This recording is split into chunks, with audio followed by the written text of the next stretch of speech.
So recently I was able to sit down with Pastor Brian Wolfmueller and talk about all manner of stuff, and hopefully you picked up that episode. It's just 2 weeks ago, and if you didn't, you should go pick it up. We talked about all manner of stuff, but the focus point, or the goal of that, was to dig into his new work that he's been preparing for Concordia Publishing House, which, he gave the title. I don't remember the title. I remember what I told him he should title it after the conversation, and maybe he'll change that. But it really inspired me a little bit to dig more into this question of the craft of writing, and particularly where it runs into what we believe or worldview development. There's a guy named Craig Parton who wrote a book a while ago called The Defense Never Rests. And I don't know, I'm talking to my guest already a little bit if you've ever heard that book or seen that book, but one of the points he makes in that book is that there is a need for apologetics for the defense of the faith, and not only for the hardcore facts and order and science-based apologetics, but also for what he called a soft apologetic. I mean, he used C.S. Lewis's Narnia Chronicles as his example of a soft apologetic, something that kind of gets in the soul through the back door a little bit and can bring people into spiritual conversations or spiritual thought when they're not, they have their defenses down, right? And so I'm really curious about that as an author who now, I've had 2 books published from CPH, Broken and Echo. They're doing fine. But I don't know about how many of you listeners know this. Some of you maybe remember that over the last year, I released snippets of a fiction novel as audio podcasts. The novel's called Earth. You can go back and find that in the podcast if you want. But Earth, which is still unfinished and not even close to being finished, is probably the 3rd attempt I've had at fiction.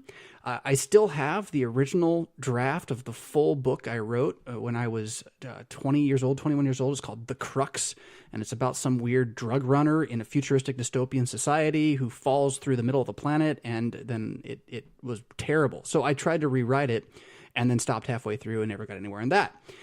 Point being in all of this, my heart as a human being is to write fiction. It's actually what I wanted to be when I was 16. It's what I went to school to do. It's what I've always desired to do, to be a writer.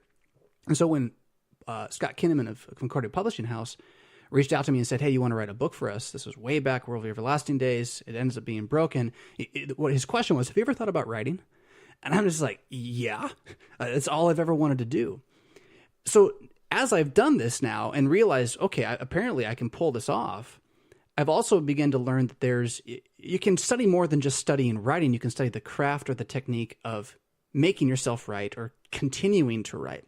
And Brian and I got into this quite a bit with the difference between a blog post, an article, and a book, right? A sprint and a slog. And so to make that long story short, I want to do more of that kind of conversation. And today, not because I planned it, but because my wife happens to just be friends with this person, I have another author sitting here in my studio with me, and she's graciously agreed to have a conversation about this very kind of thing. So I would like you to meet, if you don't already know, Mrs. Katie Schuermann. Did I get it right? Yeah? Well done. Yeah. She is the wife of Pastor Michael Schuermann, who is the pastor of Good Shepherd Lutheran Church in Sherman, Illinois. But you might also know her name as the author of the Anthems of Zion trilogy from Concordia Publishing House. And this is, I think, one of the first attempts, when it first came out.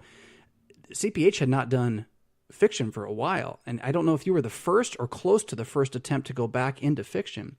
But this is fictional stories about a small town and the pastor and family and Christians who live at a church in that, or who go to a church in that small town. I have never read these books, and I've confessed this to Katie already. I'm probably not the target audience for these books either. I also properly shamed him for that he has not read them. Yeah. But my wife adores these books, and I don't know if she's ever told you this, she compares them to the Hammer of God. That blesses me, because that's what I'm trying to do. So, okay, before I go further, I can talk about the other books you've done, but what are you trying to do?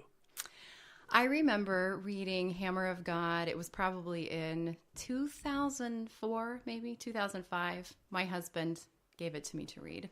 And I remember the first chapter trying to slog through it because I think in the translation, it's not very compelling in the first chapter. It's a weird environment. It is. You're like, where did I land? Yes. What foreign planet is this? What is this costume he's wearing at this dinner party? Yeah. And what is he? Yeah. Yeah. And what happened, of course, is in the telling of the story of, let's say, the first pastor, because there are 3 pastors that Hammer of God addresses. I just saw myself not in his pastoral vocation, but as a Christian who thinks that I know everything there is to know about our Lord and about his word. And then suddenly you encounter a person in true crisis, and how that changes how we know God. We know God in the good times.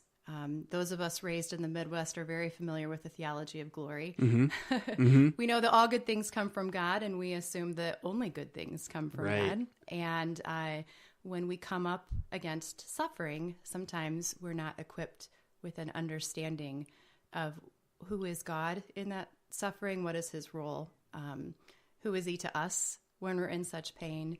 And having the character of the pastors encounter suffering that he himself did not understand.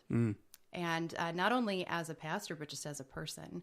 And then suddenly being in the role of shepherd, of having to interpret that through the word of God, he came up he didn't have the right answers. And that a lay woman who had been properly catechized, not only, I would say, in the word of God, but also in the school of life. Sure. Isn't that true of those who are older than us? They are wise in their experiences. They've encountered death. They've encountered life. They've encountered sickness. They've encountered mental illness. They've encountered all these things that we in our theology of glory assume we won't experience because we're true Christians. She then lovingly, truthfully preaches to the pastor by caring for this person in his crisis. And I was so deeply moved by that. And I don't just mean emotionally. I mean, my faith was shored up. And I thought, this is a fictional story. Stories can do this.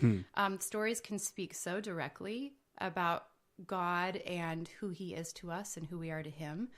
And I think I fell in love with the theology of the cross in Hammer of God. And honestly, the book ended and I was in crisis.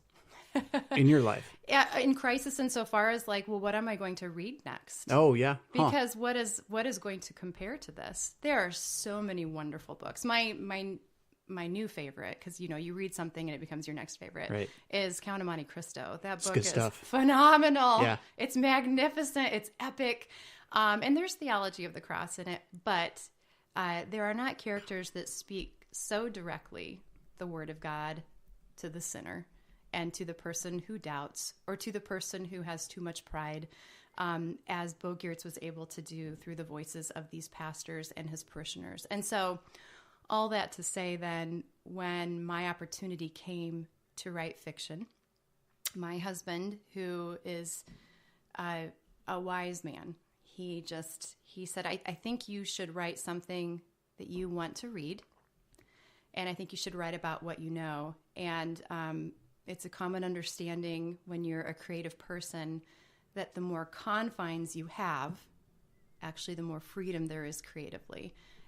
Sometimes when you're staring into empty space and you have too many choices creatively, you just get stuck. You get overwhelmed by the world of imagination and ideas. But if you can have some kind of stricture put onto your creative time, suddenly the ideas have direction. And that's what my husband did for me. He gave me structure. He said, first of all, write what you want to read. I want to read Hammer of God. And I also was missing in literature vignette-ish writing, which is this idea of each chapter is its own story. Right. Kind of, maybe you could call it fable writing. L.M. Montgomery, she's a Canadian author. She's most famous for Anne of Green Gables, but she excelled at this vignette-ish style of writing. And what she was able to do is she was able to take these vignettes through regionalism. She focused on a very specific point in the world. And regionalism, I like to think of as exoticism. Mark Twain did this too about river life, right? We all are fascinated to read about this culture he's writing about because we don't live it. And so while he's creative, while he's brilliant, while he's witty, we're also learning about a distinct group of people at the time. And that's what Ella Montgomery does. She teaches us about Canadian island life through Anne of Green Gables, through these little vignettes. And since she's couching her story in these fascinating elements, in these accessible elements, she's actually able to write about very difficult things. Being an orphan, being abused, being a woman who was never given the gift of a husband, being the subject of gossip. Things that actually are, we're so used to those. Like gossip, we are like, whatever, that happens to everybody. Yeah, when you're the object of gossip, your reputation is killed. And that's a devastating, life-altering experience, and you hope that your reputation will be resurrected, but not always. So she's able to write about these very difficult things in ways that we're not offended when we confront them. She's able to instruct us through them because she's couching these difficult things through humor, through experiences that we all relate to, through characters that we know because they're our neighbors. We live right next to them. And so I loved that vignette-ish style of writing, but I loved the truth and the depth, the opportunity that Bo Geert shows us that in fiction you can actually truly directly quote the Word of God. Right. You can apply theology to specific situations in the life of the Christian. So that's what I wanted to write. And then my husband said, write about what you know. Well, I'm a musician by trade. I'm not a writer. I love writing. I've always been writing because I'm blessed to be an American with an education. And I'm blessed that in my jobs as teacher and as performer, there are always opportunities to be working with words, with text. So I've never had a point in my life where I wasn't involved with words in some regard. But I never really applied myself creatively just to the task of writing a book. I like to think of my life in terms of decades. And in my 20s, I was primarily a musician. In my 30s, I was primarily a writer. But to me, it's all the same thing. It's all creativity. It's all communication. It's all listening to something and then communicating something back, often through whether I'm speaking it or writing it. So I decided to write about a Lutheran church musician. And with those strictures, I had boundless creative opportunity. And it was just tight enough of a hole for me to, put that viewfinder up to my eye and see very clearly the story I wanted to write. I think if I'd not had those strictures, I would have spent time treading water for a long time trying to figure out what to write. And that's a lesson I've learned as a writer. It's actually, I think it's dangerous to spend too much time treading water. Yeah. Trying to think, well, what do I want to write about? Well, that's just not the most important question. What can you write about? What do you have to say? What do you know? What can you share with people? Writing is communicating. What gifts has God given you? What special insights has he given you? What experiences has he given you that you actually have something to share? And or are you a person who actually you're gifted in research? Well, then you're probably not going to write about what you know. You're going to write about what hobby you've picked up on right. recently. What you want to know. What you want to know, yeah. And sometimes they're combined. But I wanted to write a book that was accessible, that was funny, that was smart, that was real. And for me, it's very important that a book has heart. I think... what do you mean by that? Yes. When you watch some sitcoms on television, they might be witty. They might be clever. They might be funny. But if there's not heart, if there's not something human there that you relate to, you're not going to care about the characters. You're not going to bond with them. It's just like any relationship you have in life. The people that you want to spend time with are the people you care about. How do you learn to care about people? Well, you have memories that you share together. You have experiences that you've lived through together. You've bonded, and you like that person. Nobody really wants to read a book about people they don't care about. And so if there is heart absent from a story, I'm asking an awful lot of my readers to stick with me and read the story. I want to tell them if I'm not giving them anything to care about. Right. That, to me, is Right. probably one of the hardest things to write, is heart. Because it takes the writer understanding the reader. There are a lot of writers who have something they want to say. Those are often blog theme writers. They are speaking from first person. They have ideas they want to share. The most important thing to them is to communicate what they think about this specific subject. And often, in many cases, they're authorities in that subject. So there's a reason we go to the same blogs every time. We trust that person. We trust their voice. We want to know what they think or say about something. When you're the writer of fiction, you're the author, you're not noticeable. Mm-hmm. You don't want to be, at You least. don't want to be, no. What you want to be noticed are the characters you're writing about. And so there is a certain amount of removing of oneself from the subject matter that I think is necessary. I think you can read a fiction book and tell when the author couldn't take himself out of it. There are usually voice problems in it. There's continuity, and there's a drive that is not compelling. Mm-hmm. It's like when you're listening to somebody for too long, and you're just like, oh, they need to think about something else. Right. But if you, as an author, are able to write heart in a story, it's because you've listened to people. It's because you've noticed them. I think the best authors of heart are empathetic people. They're going to notice everybody at the party. They're going to pick up not only on what everybody is saying, but actually what they're feeling.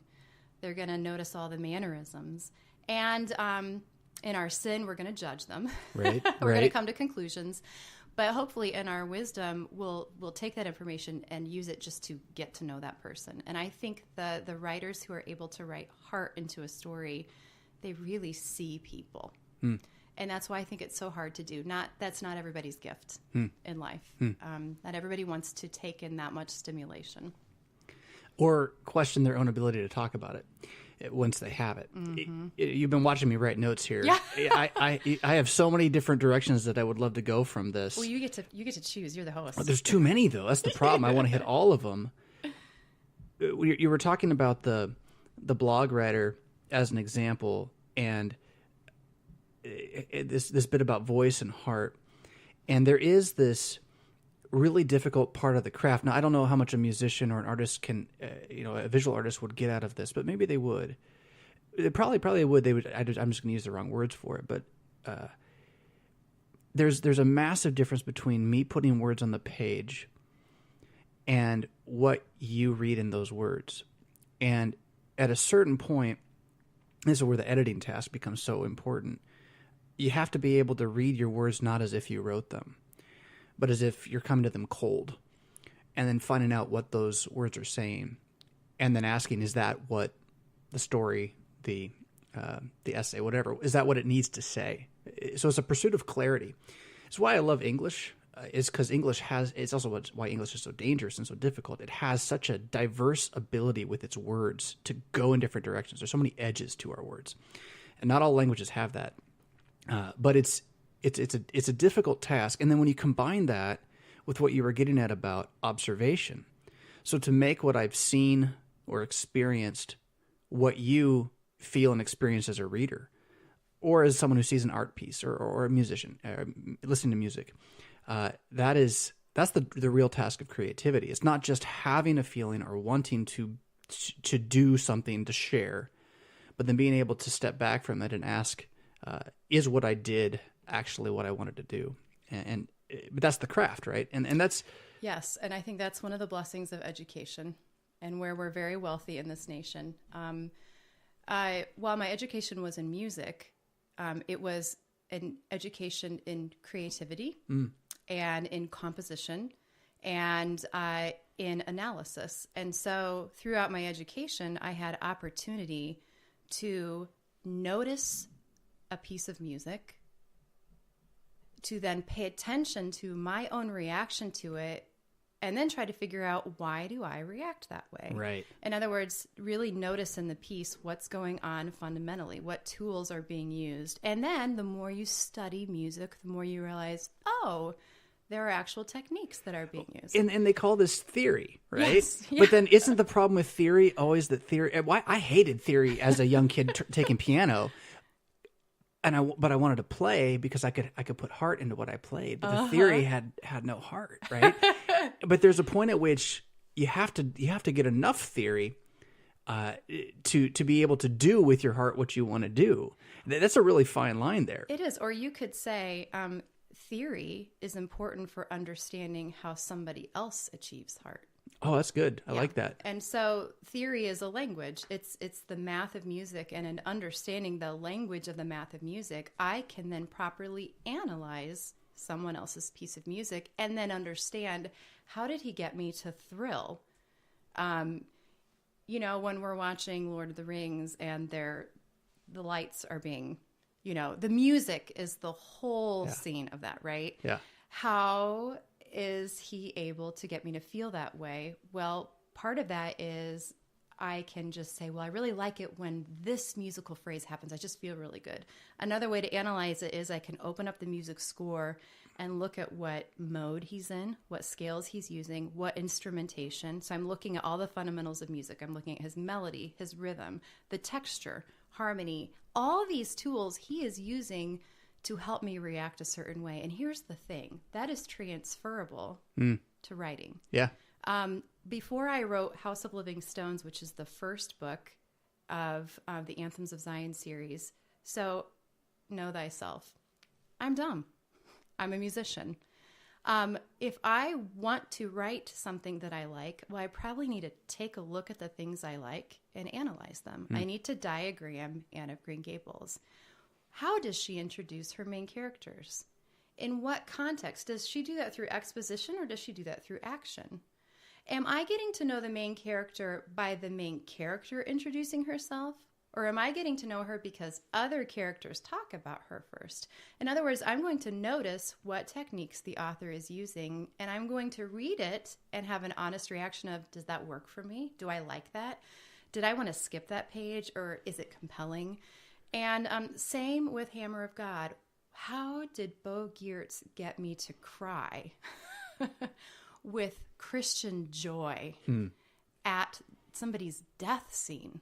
How did he do that? Well, I had to analyze that. I had to stop and go, how did he do that? Well, we could probably have whole entire discussions, you and I, about specific chapters of specific books. I won't go into that. But what I did is I took note of those techniques and decided which ones to employ in my own book and which ones not to employ.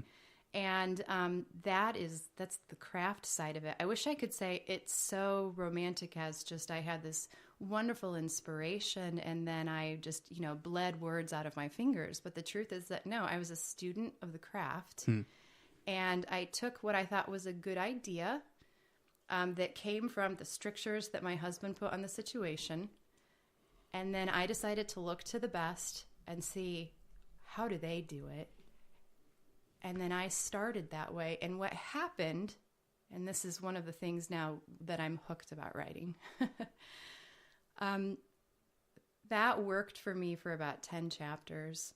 And then what happens is you've created this world, you've created these characters, and you know them so well at that point. All you have to do then is put them in a situation, and the book does kind of write itself. Yeah, they act. They do, and it's deliciously, intoxicatingly exciting to be the one beholding it happening. And so about 10 chapters in, I didn't really need to look at any other book at that point. The story had its own momentum. And I guess another way to say it is I knew what style I had chosen, because that's another thing. Maybe when we're blogging, when we're writing the first person, we're writing in our own style, right? It's our own voice. It's a style that comes from our upbringing, from everything we studied, everything we read. In writing the Anthems of Zion series, I chose a style. I chose a specific putting together of the words to evoke a certain kind of nostalgia, to tip my hat to certain authors. I was trying to create something that I thought was missing in my own reading life. But once I had chosen that style, well, then I was committed to that style for the rest of the series. That's not necessarily my natural writing voice. Right. And that's one of the beauties of writing is you could also choose to depart from that style and pick up a different one. Right. And in that sense, the opportunities are endless and exciting and tantalizing. Much like being a musician, right? Or much like an art. So we've talked about just creativity in general, and I think that's what the appeal of this conversation will ultimately be, because not everybody out there is looking to write a book. So I'm hoping that we can give people. You've touched on productivity a little bit too, which is I don't know how much people know this out there, but it's like a massive side passion of mine. I probably spend way too much time being unproductive trying to learn about productivity. I find it you get exhilarating. sucked into those books, don't you? I do. I find it exhilarating. And to the point where sometimes it's like, Jonathan, you just need to step back and stop being productive and not do anything. You'd get more done. But you did touch on it there, particularly in the path to getting those first 10 chapters that you were talking about, and using not just theory as theory, but theory as a tool for achieving your goal. But I know that isn't all that it takes when you're writing a book. And I know that it can't, I mean, maybe not. Maybe this is true for you. But for me, it's not, particularly with fiction. Like, yes, after I've got the characters developed, if they are just put in a situation, they're going to do what they do. But I'm not always going to sit down at a table and put them in that situation just because it's what I do. And there's this whole other edge of having to learn to manage everything about my life and day to make sure that at least 4 times a week, really wish it was more, at least 4 times a week, I've got a 2-hour block that I can sit down and say hello to whoever is supposed to be talking at that moment. And that has got to be one of the most difficult things in my life. I mean, stopping sinning is harder, right? but it's amazing to me how many things rise up to challenge those moments, even when I've got those moments on the calendar, especially if I'm out of habit for even a week. Getting back into the habit is tremendously difficult. Oh yeah, you're retraining your brain. So I'm curious about your habits. Yeah. Well, they're different whether I'm writing fiction or nonfiction. Every writer's different. So what I'm about to say is totally subjective. Sure. But nonfiction is so much easier for me to write than fiction. Huh.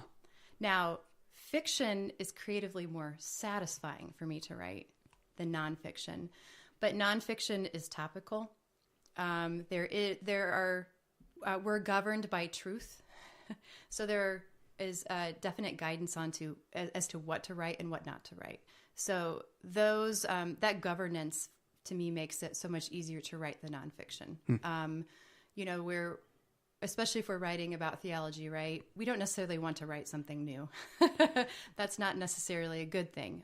What we're actually trying to do is just to be as clear as we can be for the sake of the reader, that hopefully we have something to communicate that's beneficial to Christendom. And rarely is that something new, but it might be helping.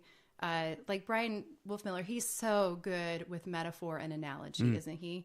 I just feel like he's an avalanche, and they just keep coming, and they're so helpful, right? For me, the layperson, they're helpful in helping me understand theology applied to my life as a Christian. For some reason, that just makes more sense to me as a communicator. It probably that's a teaching technique, and I've been teaching for about 20 years, so that nonfiction communicating to teach something just comes more easily to me. Therefore, as a habit, I often, each of my nonfiction books, each chapter is its own topic. And He Remembers the Barren, each chapter is a question that a barren woman asks herself or God.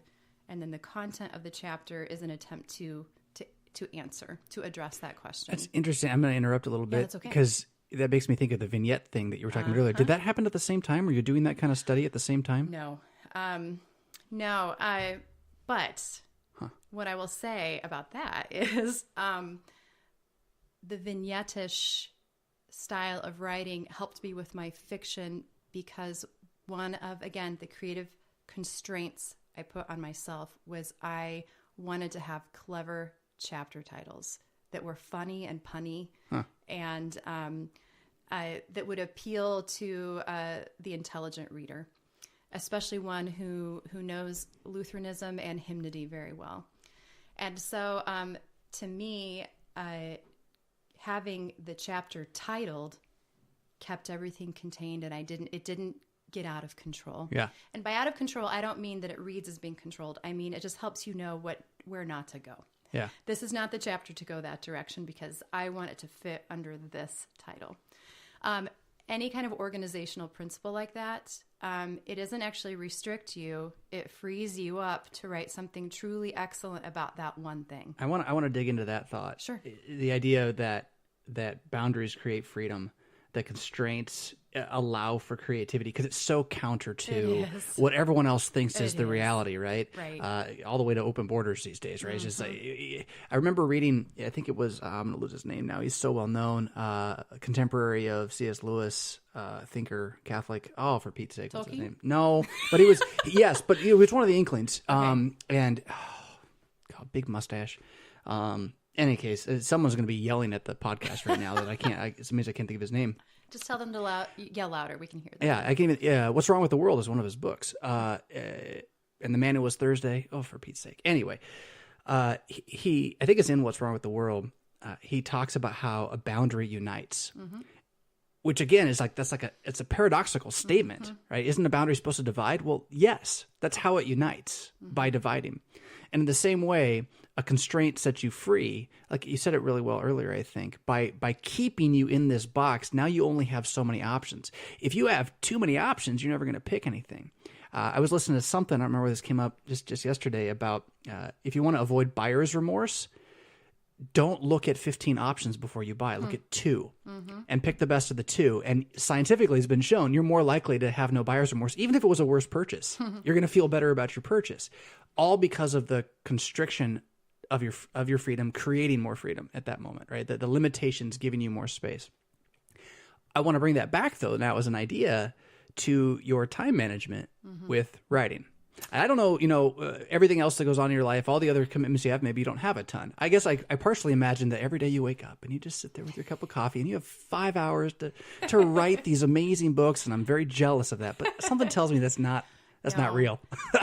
No. So my husband and I, we have not been blessed with any children. So that is a difference in our life. You wake up and you have human beings that, are dependent on you for their livelihood. So I don't have that in my home. I do have that outside of my home.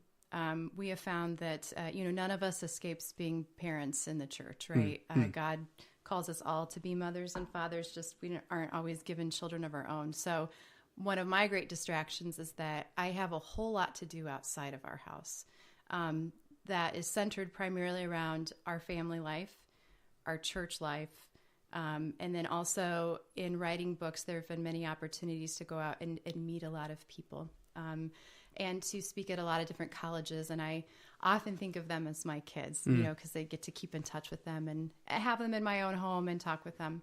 But so I have trouble insofar as I can actually overschedule my calendar too much so that I'm not in my home because I don't have that thing in my home grounding me there. Do you write in your home?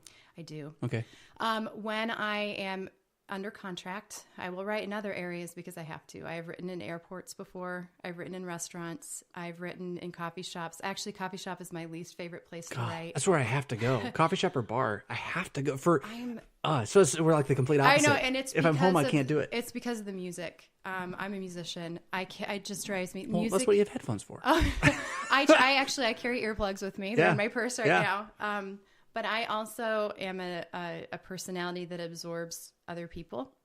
And so it's hard for me to not be aware of the person sitting to my right or in front of me or behind me or the barista. I'm absorbing all of that. And that's input. And when I'm writing, I need to be outputting. Yeah. And so it's a focus thing. I actually, when I do write, most often it's in complete silence. Wow. Yeah. And it's in a space where nothing changes. Uh-huh. So that all I'm pointing to my brain. Yeah. So that everything in here can be as active as possible, as creative as possible, and not distracted by outside stimulation. Because you better believe that outside stimulation is going to influence your writing. Right. Sure. And music, it's not that I think that that you're in error if you listen to music while you're writing, but you yourself are being stimulated by the music, and your reader doesn't have that same music. It doesn't have that soundtrack going on. It's true. So you are letting an outside influence create an emotional response in you that has nothing to do with your writing. And that, I think, is dangerous, because you need to create something that's going to stir the reader. And how can you be a good judge of if it's stirring or not if you're allowing yourself to be stirred by something else at the same time? And I've read some writings from people who listen to music, and it doesn't move me. Sure. But maybe if the soundtrack were playing at the same time, it would. Huh. Yeah. And so it's more out of fear. I don't want to be falsely stimulated. Yeah. Yeah. But the other side of it is that I am a big believer. This comes from being a musician. We call it woodshedding when you're a musician. Not familiar with that. When you have, when you're going to have a gig, and you're going to, let's say it's a jazz gig, and the person who's in charge gives you your charts for that gig. Well, I need to really woodshed that song. I need to close up in the shed and get to know those chord changes really well. Because if I'm going to have to improvise on top of those chord changes, I need to know them. Right. Yeah. Got to internalize it deep. And that takes repetition. It takes practice. It takes sleep. You have to have some good sleeps on it so your brain can truly process it. It's a whole nother fun topic right there. It is. It totally is. But I have found that writing is another, and this is, again, maybe where being a musician helps. I already have that habit built in that I know. Okay, let me put it this way. Kevin Hildebrand, dear man, let's say he hands me, Katie, we're going to do BWV 106 for Good Shepherd Institute this year. Would you do the soprano solo? I would love to. I will get the score for that music, and I'll immediately have a panic moment, because there are certain intervals at a certain speed that I'm not used to singing, and I know that I cannot do it. Well, that doesn't matter. What matters is you need to learn to do it. And this is where time and experience comes in. I know that if I practice that interval, I'm training my brain and my muscles how to do that. And if I do that over a long period of time with lots of good sleeps, I'm going to learn how to do it. Yeah, right. Yeah. And so I know that I have to put in the work, though. I'm going to practice for a half hour that first day, and I'm not going to feel any effect of it. I'm going to be in the same panic state. I still can't do it. And then, I don't know, 6 rehearsals into it, suddenly I can do it. And what I've learned over time as a musician is that you can do these things, but you have to work at it, and you have to train your brain to do it. So with writing, I try to train my brain to perform at a certain time of the day. Mm-hmm. Does that always work? No.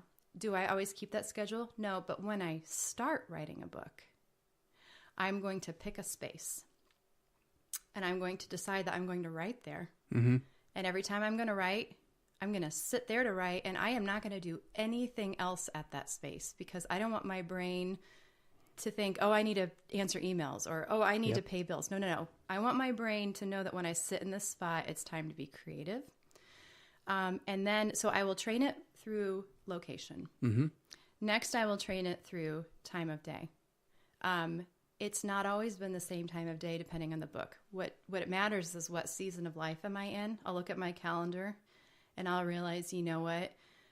We're going to have the church women's Bible study, and all this. Morning's not going to be the best time. So I'm going to train myself that as soon as I finish eating lunch, sit down and do it. I'm going to sit down in that space, and I'm going to do it. Or what works for me the best is I'm a wife, so my time is not necessarily my own, right? When I get up, I'm going to get up, I'm going to take care of my husband's and my needs for the day. And then when he walks out that door, and when this dish is done, I don't care what I want to do. I'm going to go sit and I'm going to write. And it sucks. Can I say that word? Yeah, because I want to come back. Yeah, absolutely. You can say whatever you want. Not what I want to do. See, and this is such an interesting thing. Because you know what the result of that is, right? Like if we apply it to the music situation. After 2 weeks of this, what's going to happen? Oh, my brain's going to do it all on its own. Yeah, all I have to do is sit down. If you push through it. Yeah, if you push through it. But the fact that you're starting a task because you want to do it in the first place. I want to write a book. And then as soon as you are into it a little ways, I don't want to do it. But you still do want to do it, but every time you try to sit down, you don't want to do it. And flesh is weak. Yeah, right. Have you ever read The War of Art? Yes. Yeah. Twice. Yeah. Speaking of language, I think he's got some bombs he drops in there. But he does, yes.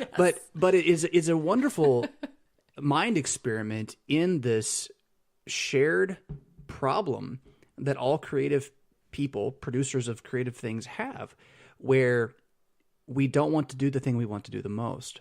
And so in some ways, the productivity conversation is just a way to talk about what habits, what tricks you have to fool yourself into doing what you know you really want to do, but for some reason you have this resistance there, sitting there fighting back.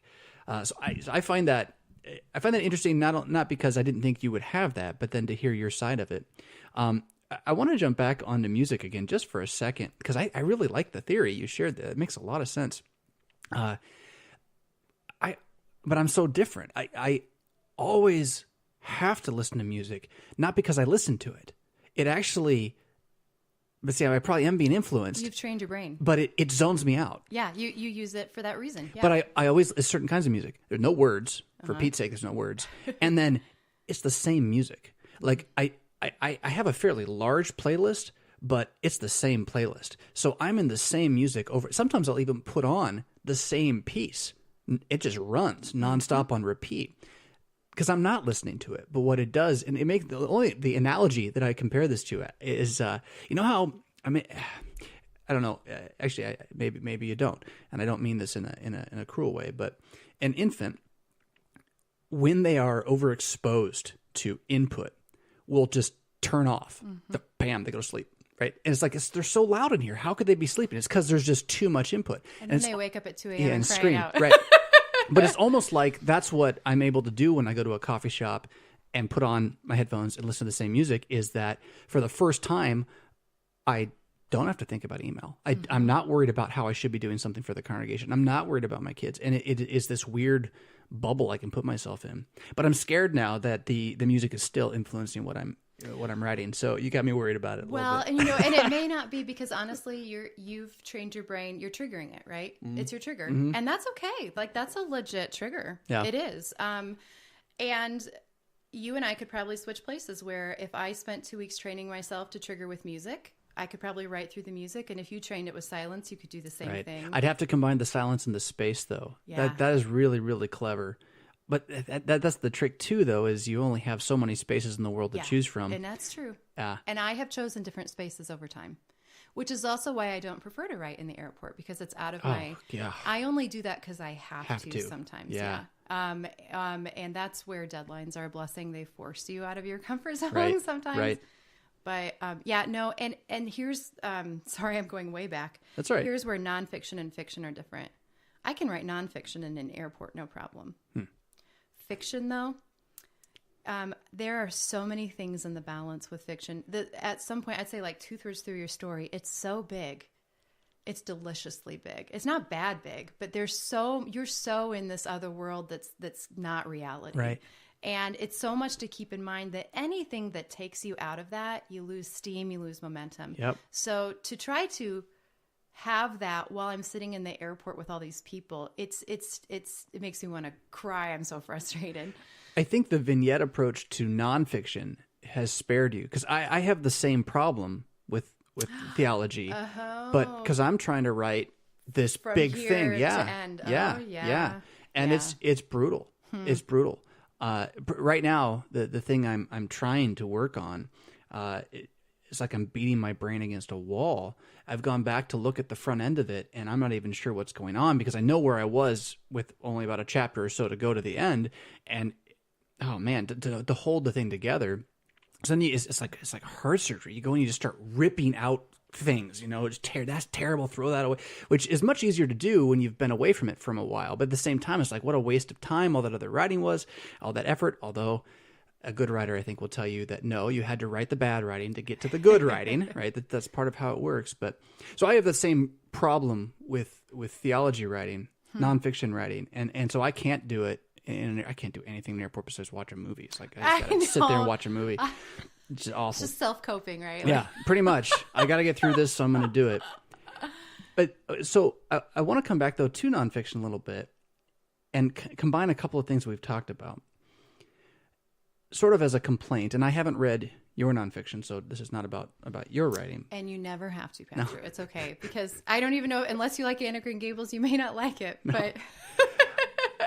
But one of my biggest problems, I don't want to say it's my problem. I think a major problem that the Lutheran confession has in 21st century America is that much of our theology writing does not have heart. Mm-hmm. And I don't know if I know why that is or how that is. Yep.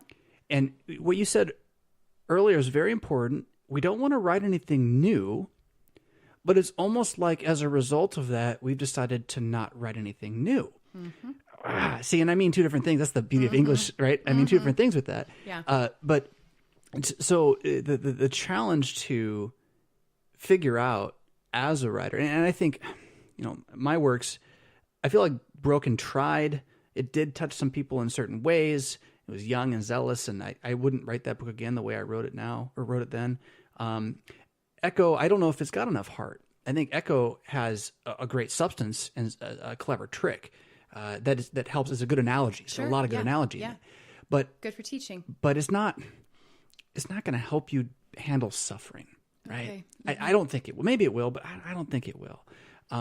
Why is it that we don't write books about justification that people can't wait to read because it helps them handle suffering, right? That's my ultimate question. I'm not sure you have an answer, but I'm curious your own. I think you know what book to write. Yeah. Oh, goodness. Seriously.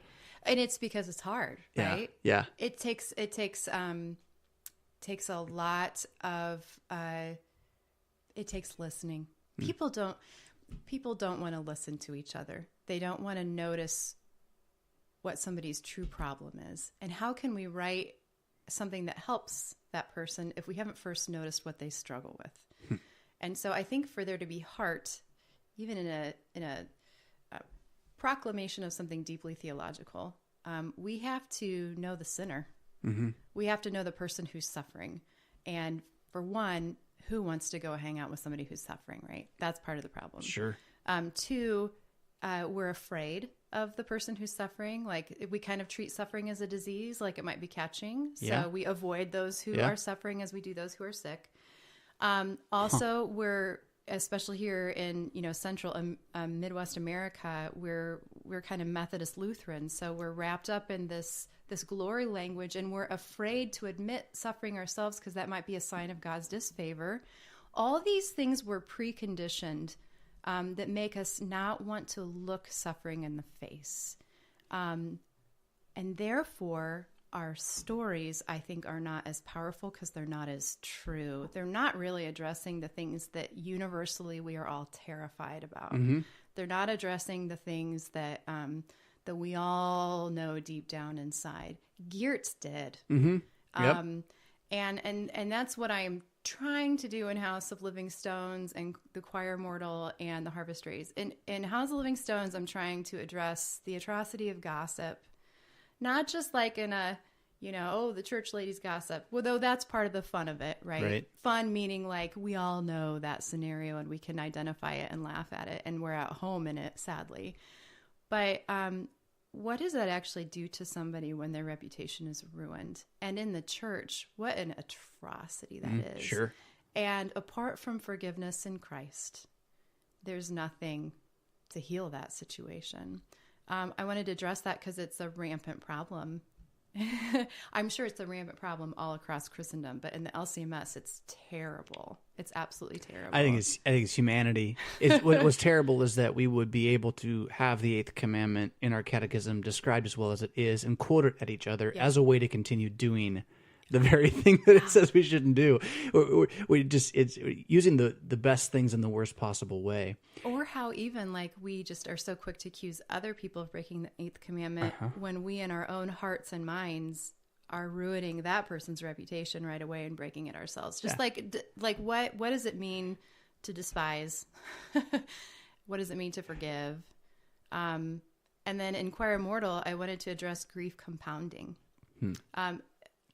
The House of Living Stones has grief in it, but I choose not to talk about it too much because I never want to know too much about a story. Sure. A part of what I love about reading is the puzzle of it, finding the foreshadowing and figuring it out. But in Choir Immortal, I think it would be a poor story about the church indeed if I did not include our brothers and sisters in Christ whose griefs compound, because rarely does just one bad thing happen, and usually it's several things at once. And what does it mean to notice somebody's grief and to care for them, and what does it mean to fail them? Because we do both. Thanks be to God in Christ, we do care for each other. He prepares those good works for us to do, and he completes them in us. Thanks be to God. But basically, we're terrible people, and we fail all the time. And what is that saint-centered life in the church? And then Harvest Raise, I wanted to talk about the very hard thing, which is we don't really want to take care of the people God gives us to take care of. We want to take care of somebody else on a magazine cover or in another nation. And not that there's anything wrong with caring for those who live in different, across our borders. What I'm saying is that we in our sin don't really want to serve our neighbors. But in the church, God gives us very specific, terrible, wonderful people to serve. And what does that look like? What does that mean? Who is our neighbor? Is the only way to get into that kind of level of heart through fiction? Again, this is still my question, because as you talk about Geertz again, the characters become real in part because of what they face and what they deal with. Much of what, and see, I'm gonna tangent a little, but because I want to bring up this note, much Christian fiction is really bad writing because it doesn't have heart. It's cheesy. It doesn't deal with real things. So I find myself increasingly drawn to secular works, not because I like their worldview, but because their worldview at least is more honest about the world we live in than much Christian stuff. Absolutely. Right? So swinging that back around, it's like there's something about the way we speak dogmatically. It's not that the dogmatics are the problem, but something about the way we use the dogmatics, or the way we hide behind the dogmatics is maybe a better way to say it, that keeps us from being able to apply our theology in book form, in written form, in such a way that someone would pick it up and say, this is real. We don't, sadly. Amazingly, though, I will say, as I've picked up and read older American Lutheran theology, Porterfield Krauth, or even Francis Pieper, I get more real out of them than I do out of a lot of more modern works. The modern works were just so sterilized in the way we approach it. It's all very high up. I don't know if we've just tried to be too much like the broader publishing house. You know, every chapter has a neat little story at the front and a little moral lesson you learn by the. If that style and theory is just dominating us too much, I don't know.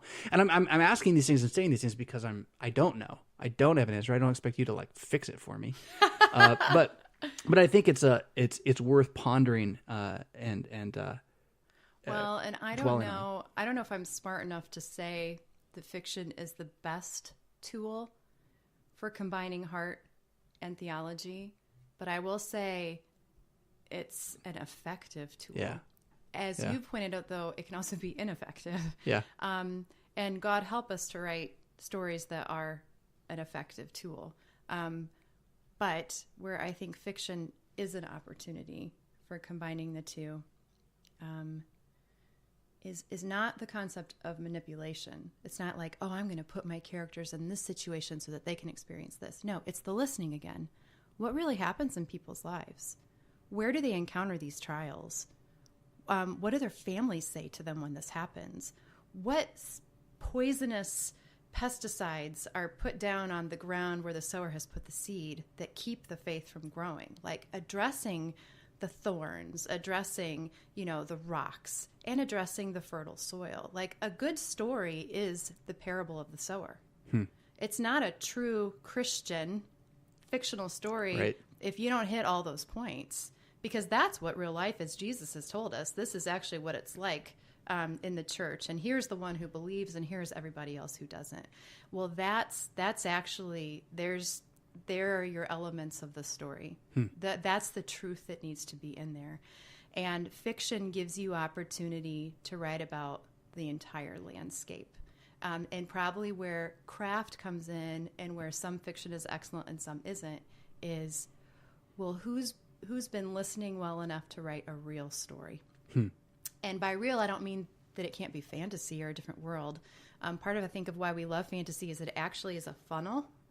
It's a restriction. It is. It brings into focus that kernel of truth that's universal. Yeah. And so whether you're creating a fantastical world or whether you're writing about Central Illinois, I think the funnel is the same, though. Like, the whole point is to bring us to that truth that's written on every man's heart, so that when they come upon it, they recognize it.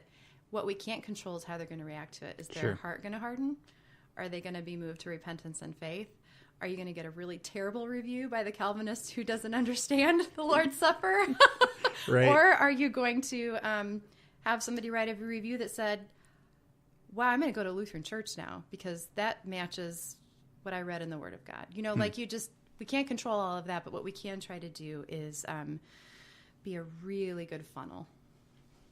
Which I think that brings it back to listening now, not just to people, but to listening to the Word yourself, right?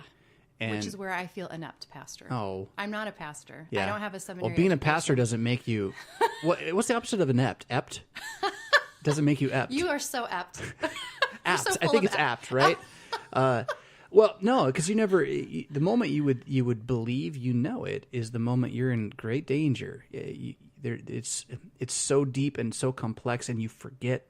I think Reed Lessing, when he was at the seminary, not specifically said this. He was talking about something else, but it's very much connected. He said that, we got a problem. We leak. We leak the Holy Spirit, and so we need that Spirit to be put back into us. What an image. Right. That's powerful. Yeah. Now, what I like about that, okay, I want to mix it with. So we leak the Holy Spirit, but it's a puddle of grace we leave behind us everywhere we go. Oh, write it down. Write it down. No, well, write it down. I don't. That one's up here. Okay, good. I've used it too many times. You're getting more sleep than me. You're remembering things better than I am.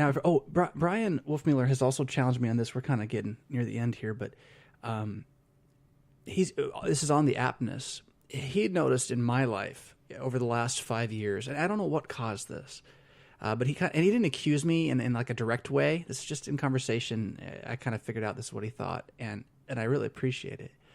That somehow my imagination ceased to be as excited by theology as it had once been, and so he attributes my hankering for productivity as a boredom with Scripture. And I think he's right. I think he's right. And I mean, I think we all have something in some way in which we do this. But that gets back to, your thing about being inept. To be apt is to be to have your imagination hungering for what the Scriptures say. And so he and I don't remember where this was either. Maybe I had taken that language of imagination, and in an interview about Echo, another place, I had used the idea that, the goal of Echo was to open people's imagination to the Scriptures. And someone got really upset about that language, as if I meant like we're going to get the Spirit through imagining new things or something weird like that. But I want to attribute it to Brian and then say I think he's right, that the task of theology is a task of imagination. Not that we're going to make it up, but that the human mind has to be renewed and inspired to hunger for this. And for better or for worse, I'm on the journey I'm on. You're on the journey you're on. I don't think you need to be who I am. If I was, then you wouldn't be writing what you write, right? That's true. And the insights you have, the insights you have as the theologian that you are, and theologian just means one who knows God, right? One who has knowledge of God. It's not about being able to write dogmatic text. We don't need more dogmatic textbooks. That's kind of my point. We need less of that. We need to be able to take those dogmatics and apply them to life.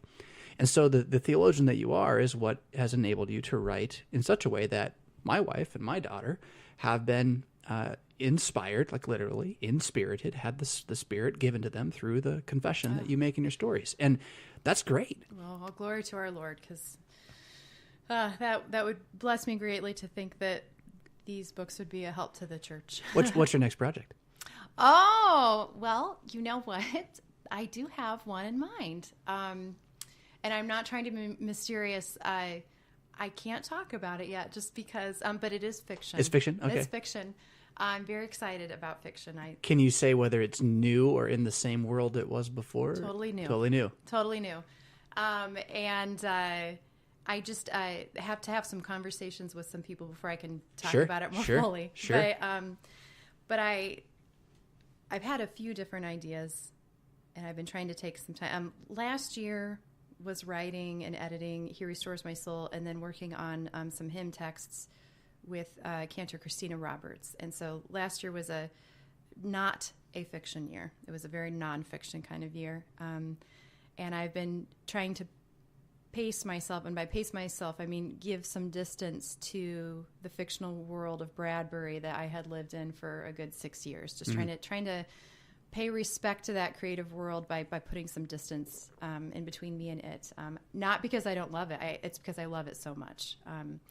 I want to respect it by leaving it right where it is.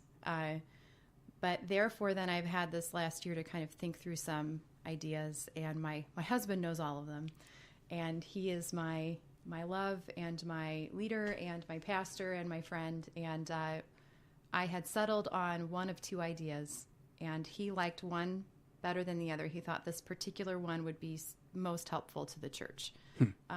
Unfortunately, my creative juices just got all stirred up by the other one. Oh, yeah, sure. Yeah, but then what happened is about a week ago, it was actually Thanksgiving, and this is, again, one of the blessings of creativity. Sometimes you're just waiting. Mm-hmm. Yeah. You're waiting, right? Yeah.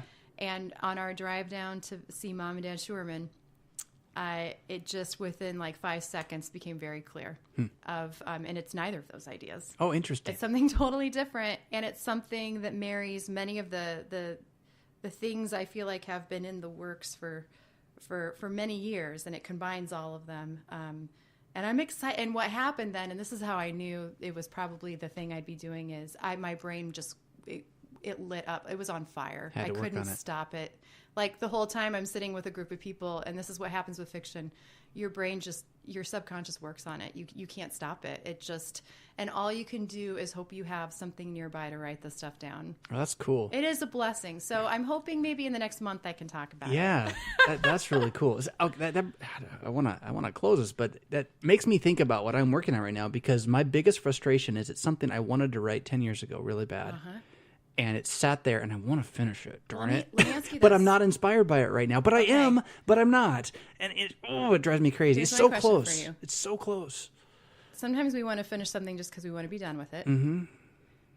And sometimes we want to finish something because it's in us and it has to get out. Which is it?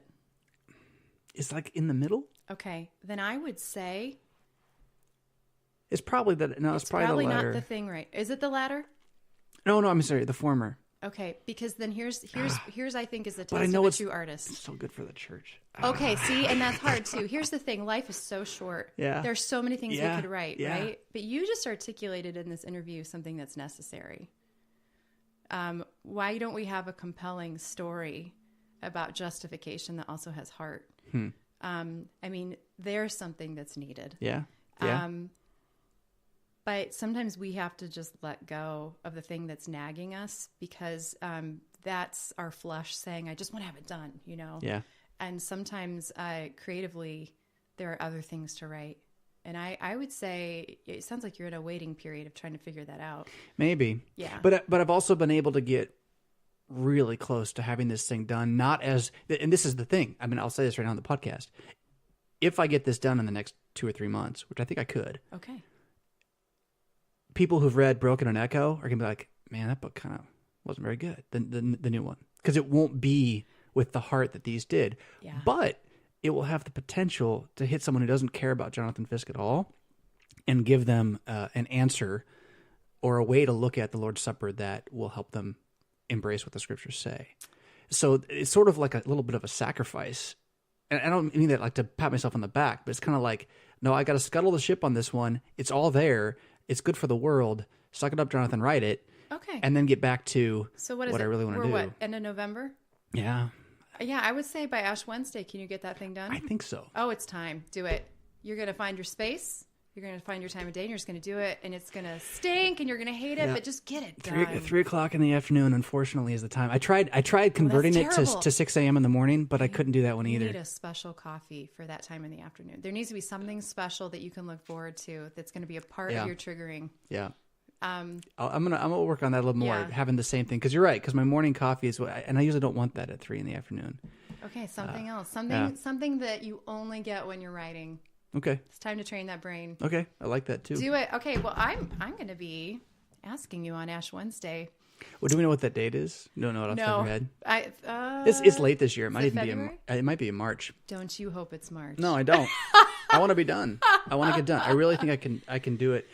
Anyway, that's a long story. We don't want to talk too much more about that. But I mean, that was there as a goal anyway. Yeah. But giving me Ash Wednesday as an actual date, do it and just be done with it. Like, be done, and then your Lenten discipline can be starting your justification. Oh, I don't know if I've got a justification novel. I've got, and this is the tear it up part here too. I got this fiction thing, Earth, which it's just been so long since I've been able to work on it. Is that separate than this one we were just talking about? Is Earth separate? Totally. Oh, because the one where Earth is a fiction novel, and it's probably like 10 years old now, but I've still touched on it every year for those 10 years, whereas this other work was like gone, and then I brought it back. And I don't know that. I don't know what the heart of Earth is quite anymore, because I haven't been able to give the attention to it that I want to. But when I go back and I read the opening part that is done, oh my goodness. You love it? It's a great book. Yeah, see? It gets you excited. It's what I want to read. It's like, I want other people to write fiction like this. What it doesn't do, what it won't do, because it is a fantasy world, is it doesn't allow for the direct quotation of Scripture. Okay. There's not going to be, you need to believe in Jesus Christ to be saved, because they don't live on Earth. Earth is the character, not the place. Oh. Yeah. That's his name.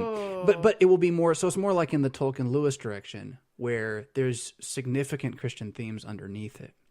So is it allegory? No. Good. No. I just whispered good. Yeah. Not that there's anything wrong with allegory. It's just, of course, allegory has been done when it comes to Christ and his life. Right? Not pure. I mean, I don't like pure allegory, like Pilgrim's Progress. That's allegory, right? Narnia verges on allegory. Tolkien, I wouldn't call it allegory at all. No. And yet you got the king returning with his hosts of resurrected people to conquer the enemy, right? Yeah. So there's pieces like that just bleed into it, literally. So I don't know. And this gets into discussions with publishers who maybe this isn't something all publishers would want to have, right? And so that we haven't talked about that at all. But and different publishers are like people; they have their strengths.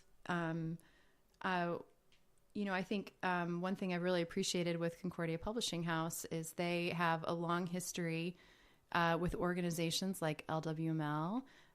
They have good relationships with readers, and it's a blessing to be on their team insofar as like getting to participate in that community.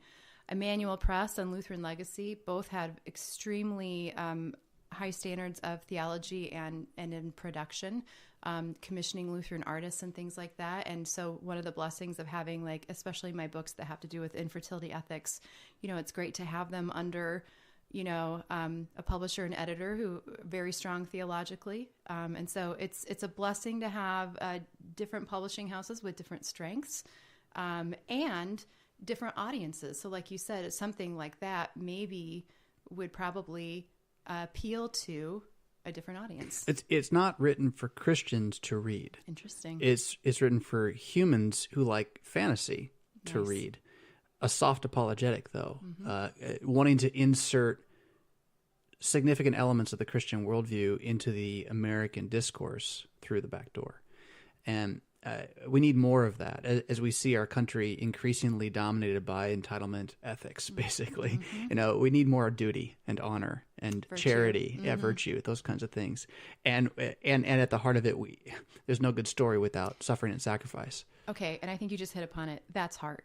virtue. If there's no virtue in the story, it doesn't have the heart. Yeah, It just doesn't. And I think we just have a lot of stories, a lot of generations of people who've been raised without these examples of virtue, and so they don't know to write them. Yeah. But boy, I miss them in the story when they're not there, don't you? Yeah, I do. It makes me wonder, is that when I ask what's wrong with Lutheran theological writing today, and I don't want to accuse any one writer out there or any one author of it. I just know that there's a lot that's been written that I've tried to read and I haven't been able to get through because I'm just not inspired by it. Mm-hmm. Is it virtue that's missing? What is the virtue that's missing? I don't know. God, that gets at something else. Is the virtue suffering? Mm-hmm. I'm attracted to the topic of suffering because, being barren, there's this constant discipline from my Lord in my life. So I can't imagine a story without that. Right. I can't imagine my life and the way that I've learned. It's this. No one ever wants to be barren. It's a terrible thing. It's never a good thing, right? Children are a gift from the Lord, a heritage. They're the good thing. But at the same time, I have a hard time imagining not being barren because I've gotten to know God so clearly through this cross that in some ways, it's not that the cross is precious to me, but everything he has taught me through it is so precious. That is a gift he's given me. And so I have a hard time imagining a character who isn't being disciplined by the Lord in some way. Right. And so that's, I think, why I'm drawn to that writing is that I just can't imagine that. Stan Lee just died 2 weeks ago. I don't know if you know who Stan Lee is. No? Probably the most prolific comic book creator in the last 50 years. Marvel, Captain America, Spider-Man, Wolverine, like all these characters are ultimately connected to Stan Lee. And is he the director, the producer, or like the artist? Or he was writer and artist, writer and illustrator, okay. and worked with others, so it wasn't always Captain America. Initially, yes, I believe so. Wow.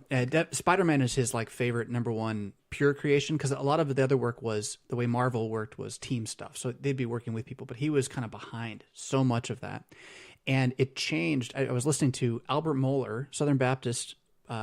President of the Southern Baptist Seminary, was covering this in his podcast. He does a podcast every day for about 20 minutes on news and events from a Christian worldview.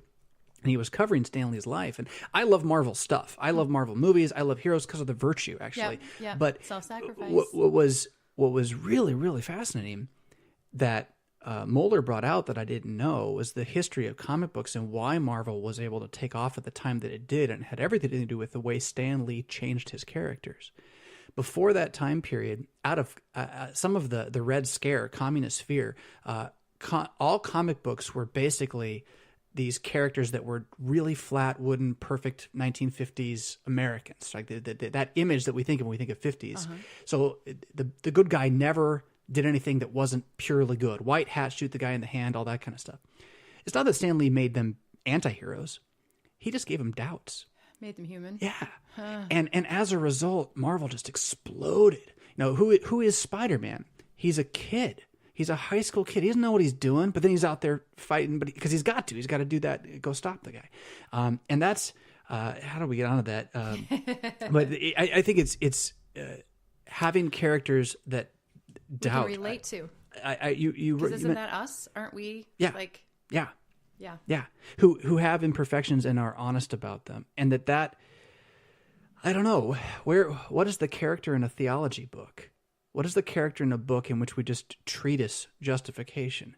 How do you have somebody who's human appropriate that without having someone to relate to in it if it's not the author? And then if the author is not able to speak it in such a way that it relates, why?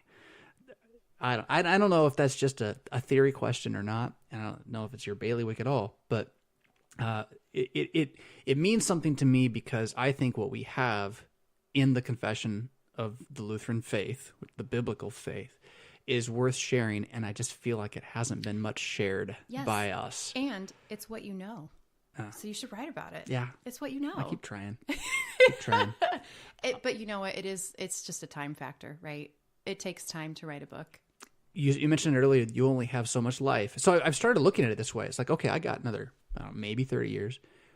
If I can do one book every 2 to 3 years, which ones am I going to write? Because I've got more that I want to, right? You Right. got to start picking. Right. Right. And there's a responsibility there, isn't there? Yeah. And I don't Yeah. mean that like what we do is super important, but I mean like, yes, it's, you want to be a good steward, right? It is super important in that it's not that what I do is so super important, except for that in the vocation I'm in, I've been given that I should do it. So whoever's listening has the same responsibility to pick and choose what the most important tasks are in their vocations and in their life. And so I don't think it's really just about you and me being that, but for all of us, realizing learning to number our days, and then pick the tasks that we believe, it's a combination of we believe are the best for the world, but that also do inspire us, because that's where then we're going to put the effort into it and all that. That's that imagination you're talking about a little bit. We could probably continue this conversation for a while longer. I think So you'll have to come back and visit my wife again. That sounds and, good to and me. we'll have to do this again at some time. You know what would be, I would really love to do? This would be crazy. I'd love to have her and you at the same time. Ooh. I don't know why, but I feel like there'd be something good. She doesn't like to talk about herself, but I feel like she has things she could share, and you could drag it out of her. Let me drag it out of Meredith. Yeah. I would love to. So let's plan on that. She's a wise woman. She is. You're giving me a smile. She is. She is so wise, and she's a listener. You have a wife who notices people. Yes. And therefore, I think when she reads something, she can tell if the characters are true or not. Yeah. And so her recommendation means the world to me. Oh, good. So thank you. Glad to hear that. She definitely sees things that I don't, and I'm very thankful for that. So Katie Schuermann, if people want to find you, where should they go find you? Probably the easiest place is katieschuermann.com. Katie is Katie, and Schuermann is Schuermann. That has all of my books, as well as upcoming events, and you can find both of my blogs there as well. Thank you for inviting me. Hey, to no, chat this has with been you. fun. I've enjoyed it. I do look forward to doing it again I do sometime too. soon. Yeah.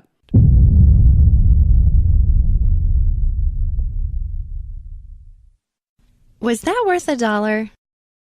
What about 5? If so, Pastor Fisk and his family would love to have it, in part to pay for technology and paperwork to keep Rev Fisk Raw going, and in part to just enjoy a night out together. Pledging $1.25 on Patreon, only $5 a month, lets the worker know his labor is appreciated. And if you're a true fan, you can give even more. You can find the link to Patreon in the show notes, and check out the other giving levels there, including advertising your product, your family, or your congregation on Rev Fisk Raw. Lock and load, then rock on.